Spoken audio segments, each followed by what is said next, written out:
Guys, welcome back to my channel. तो मैंने आपको पहले ही कहा था कि हम जो है ये पार्ट्स में वीडियो बनाएंगे क्योंकि काफ़ी मॉडल्स हमें पढ़ने हैं। तो पिछली वीडियो में हमने नगरों की संरचना देखी। अब हम देख लेते हैं ई वर्गीस का मॉडल, जो कि बहुत इंपॉर्टेंट है। सारे मॉडल्स आएंगे इसमें: संकेंद्रित अंचल मॉडल, क्षेत्रक मॉडल, बहुविध मॉडल, सूचनात्मक और प्रतीकात्मक मॉडल। तो ये सारे मॉडल्स हम देख लेंगे, ठीक है। तो अभी हम कॉन्सेंट्रिक जोन मॉडल देख लेते हैं। संकेंद्रित अंचल मॉडल कहते हैं जिसे, ठीक है। अब इसे देख लेते हैं किसने बनाया था, कब बनाया था।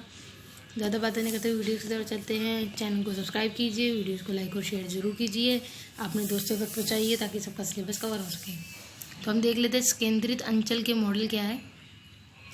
तो ये बहुत इंपॉर्टेंट मॉडल है जिसे हम कॉन्सेंट्रिक जोन का मॉडल कहते हैं। और ये कहाँ पे बना था? शिकागो सिटी अमेरिका में था, ठीक है। शिकागो सिटी अमेरिका में बनाया गया था 1920s द्वारा।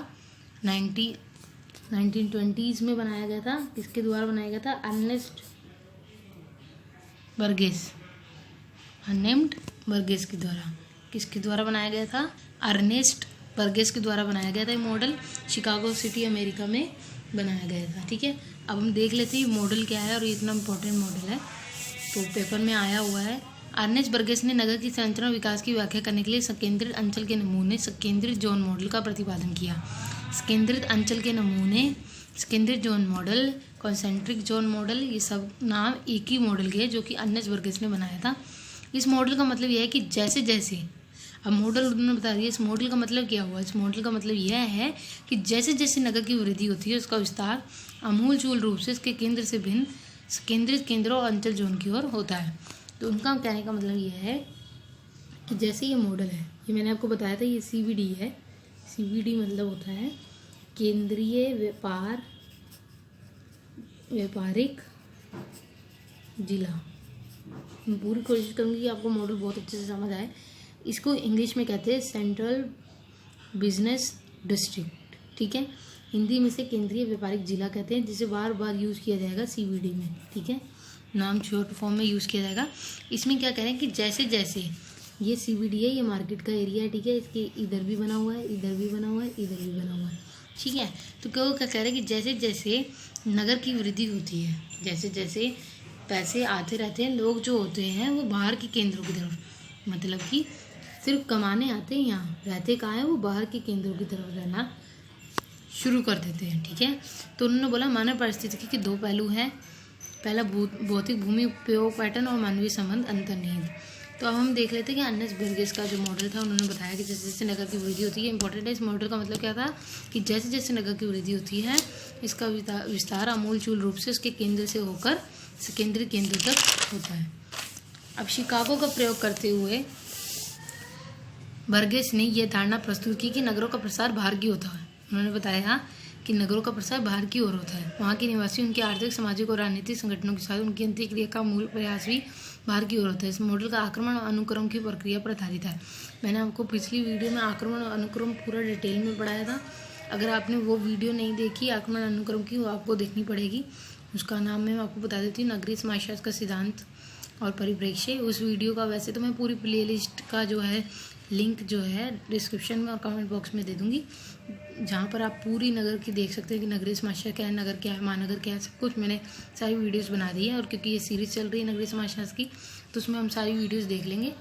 और धर्म की समाजशास्त्र की भी बना दी है मैंने, तो उसमें भी मैं उसका डिस्क्रिप्शन में लिंक डाल दूँगी। नोट्स के लिए टेलीग्राम लिंक डाल दूँगी डिस्क्रिप्शन में, आप वहाँ से नोट्स ले सकते हैं। तो मैं ये आपको बता रही हूँ कि ये जो नगर का जो ई वर्गीस का, मैंने आपको पिछली भी वीडियो में समझाया था आक्रमण और अनुक्रम की वीडियो में, कि ये जो उसका मॉडल था वो आक्रमण और अनुक्रम की प्रक्रिया पर आधारित था। अगर आपने वो वीडियो नहीं देखी, प्लीज़, बहुत इंपॉर्टेंट है, वो वीडियो आप जाके देखिए, ठीक है। तो आक्रमण का अर्थ क्या देखा था हमने कि जैसे लोग जो है, मैंने आपको आक्रमण का अर्थ बताया था कि आक्रमण का मतलब होता है युद्ध करना। जैसे हम युद्ध करने के लिए पुराने ज़माने में लोग अपनी धरती को छोड़कर, मतलब अपने क्षेत्र को छोड़कर दूसरे क्षेत्र की तरफ बढ़ते थे, वहाँ जाके युद्ध करते थे खाली क्षेत्र पर। तो ऐसे ही इसमें भी आक्रमण का अर्थ, हमने नगर की समाजशास्त्र में आक्रमण का अर्थ ये है कि जैसे हम कुछ लोग जो होते हैं अलग अलग प्रयोजनों के लिए, जैसे रोजगार के लिए, शिक्षा के लिए, जो ग्रामीण आबादी है नगर में आती है, उसे हम आक्रमण कहते हैं।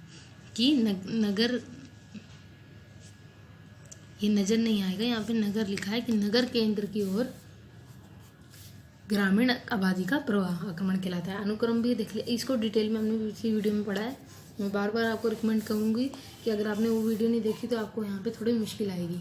तो अनुक्रम का अर्थ है कि जो आवश्यकता होने पर लोगों के बाहरी क्षेत्रों में अनुक्रमिक गतिशीलता को प्रकट करती है। अनुक्रम का मतलब था स्टेप वाइज कि स्टेप से लोग कैसे आगे बढ़ते हैं। ठीक है, ये गतिशीलता ना तो विषम होती है और ना ही एक सम है, ना तो सम है और ना ही विषम है। पिछली वीडियो में हमने इसको पूरा क्लियर पढ़ा है कि अनुक्रम क्या होता है। यहाँ पे मैं आपको थोड़ा थोड़ा बता रही हूँ जितना इसमें लिखा है। ना कि एक समान केंद्रीय सिद्धांत नगर निवासियों के और गाँवों के बीच द्वंद्व को दिखलाता है। तो क्या कह रहे हैं कि इसमें अनुक्रम का अर्थ क्या है कि आवश्यकता होने पर लोग बाहरी क्षेत्रों में जाते हैं और कैसे जाते हैं, स्टेप वाइज है। पहले अनुक्रमिक गतिशीलता को ये प्रकट करता है। तो अब हम इस मॉडल को देख लेते हैं कि इस मॉडल के अनुसार निम्नलिखित 5 प्रमुख अंचल जोन है। अब बर्गस ने इसमें 5 जोन बनाए हैं। ठीक है, पहला है वाणिज्यिक केंद्र, ठीक है, दूसरा है आपका संक्रमण अंचल, तीसरा हल्का उत्पादन, फोर्थ मध्यम उच्च वर्ग आवास और फिफ्थ अन्यंत्र वाणी अंचल। ठीक है, तो पहला इसमें आपका आता है वाणिज्यिक केंद्र। ठीक है, क्योंकि उन्होंने 5 बताए हैं मॉडल। अब केंद्रीय अंचल मॉडल के अंदर ही 5 प्रमुख जोन हैं। ठीक है, कंफ्यूज नहीं होना, ये मॉडल के अंदर ही है। मॉडल, ये पूरा मॉडल है, इसमें 5 है ना, 1 2 3 4 5, इसमें 5 है। ये 5 बताए हुए हैं कि पहला कौन सा है, वाणिज्यिक केंद्र। वाणिज्यिक केंद्र कौन सा होता है, वही हमारा CBD क्या था हमारा, याद हो अगर आपको तो मैंने आपको बताया था, जो कि मेन एरिया होता है ये वाला। ठीक है, ये जो बाजार वाली जगह है वहीं पे ये CBD है, जिसे केंद्रीय व्यापारिक जिला और वाणिज्यिक केंद्र भी कहते हैं।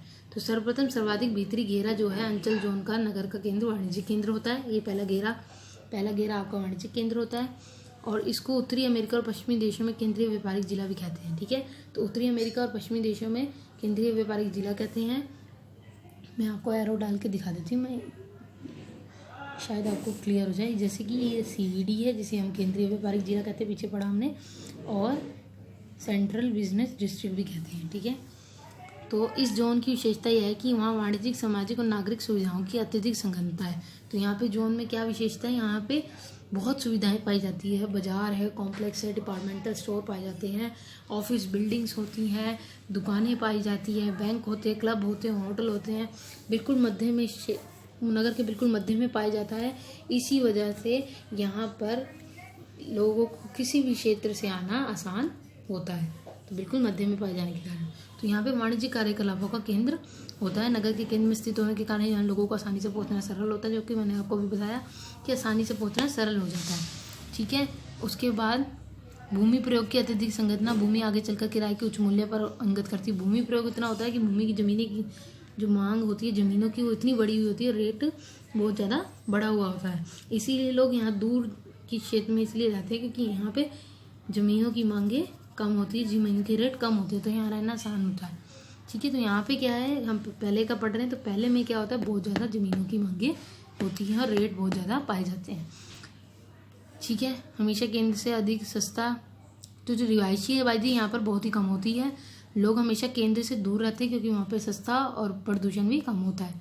ठीक है, यह भी एक कारण है कि अत्यंत ही भीड़ भाड़ वाला नगरीय क्षेत्र सप्ताहांत में अथवा छुट्टी के दिन में वीरान दिखाई पड़ता है।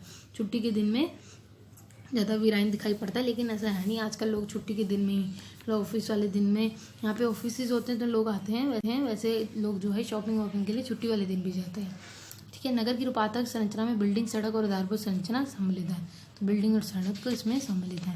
तो हमने ये देखा, पहला वाणिज्यिक केंद्र होता है। अब हम दूसरे पे आ रहे हैं, जिसे संक्रमण अंचल जोन कहते हैं। ठीक है, दूसरा ये रहा आपका, दिख रहा है आपको, क्लियर हो रहा है। मैं और पास करती हूँ, ये 2 है आपका। ठीक है, इसमें देखते हैं हम, इसमें A और B है। देखते हैं इस जोन में क्या होता है। इस जोन में मुख्यतः हल्के उद्योग पाए जाते हैं और मलिनावास मतलब स्लम स्थित होते हैं। इसके आसपास क्या होते हैं, स्लम होते हैं। हमने पहला देखा था। अब दूसरे में यहाँ पे क्या होता है, स्लम होते हैं। ठीक है, इस जोन में पहली पीढ़ी के असंख्य अप्रवासी रहते हैं। इसमें जो पहले के लोग रहे अप्रवासी होते थे वो रहते हैं। ठीक है, इस जोन में निवास करने वाले गृहस्थों की आय बहुत कम होती है। इनकी आय बहुत कम होती है क्योंकि स्लम वाले होते हैं। अधिकांश आवास एक कमरे के होते हैं, एक कमरे के वहाँ पे आवास पाए जाते हैं। आश्रयविहीन लोग भी यहाँ पर निवास करते हैं, जिनके आश्रय नहीं होता, पटरी पे रहते हैं, जो यहीं पे होते हैं।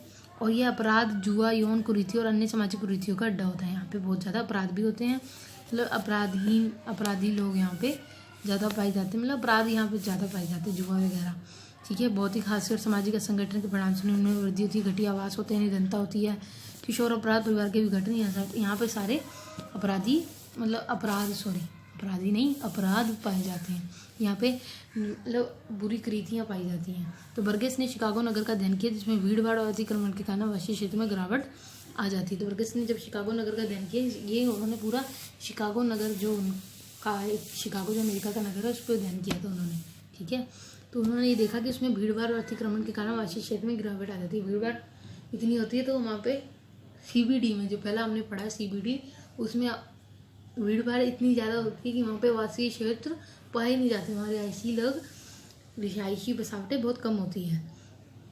अगर आप दिल्ली में रहते हैं तो दिल्ली का जो CP का एरिया है, कनॉट प्लेस, सबने देखा होगा, सुना होगा, तो वो जो कनॉट प्लेस है वो CBD है पूरा दिल्ली का। ठीक है, केंद्रीय व्यापारिक जिला है, बिल्कुल सेंटर में पाया जाता है, वहाँ से कहीं से भी लोग आ सकते हैं और CBD होता है वो। ये आपको एग्जाम्पल के लिए मैंने बता दिया। ठीक है, कर्मकार वर्ग। अब हम तीसरा देख लेते हैं। तीसरा आवास है हमारा, ये रहा थर्ड, जो है कर्मकार वर्ग है, जिसे हल्का उत्पादन भी कहते हैं, वो देख लेते हैं।